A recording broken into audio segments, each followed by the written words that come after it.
everyone! This video will serve as a companion piece to the split binding and variant cover content on our website. Welcome to the split binding and variant cover walkthrough. The first requirement for a split bound project or a project with variant covers is that the interior book block must be the exact same for both projects. Only the outside cover, inside cover, and end sheet artwork may be different. For split-bound projects only, the second requirement is that regardless of page count, the hardcover project must include traditional, separated end sheets. These will be the first and last 3 pages of the interior page PDF you will upload. On the screen, you will see a spread view of the first several pages of a 220-page book. Please take note that the PDF includes 113 spreads, you can see me circling it here, or 226 individual pages. Again, this is because inside covers and end sheets are included in the PDF.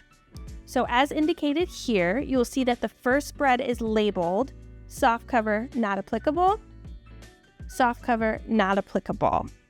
This is because these pages will not print in the softcover version of the book, as these are only applicable for the first 2 end sheets of the hardcover version of the project.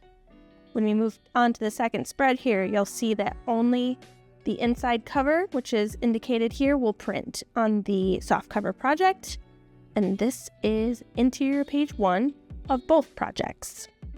Here is the same artwork as printed in the final product.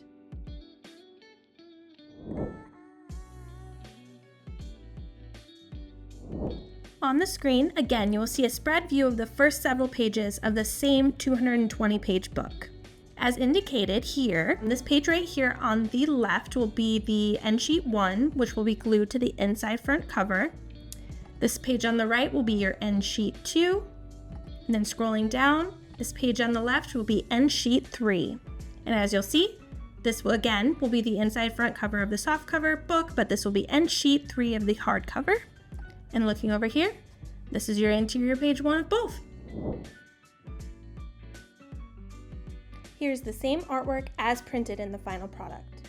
If you are interested in seeing this stunning project in person, please head on over to logoballers.com.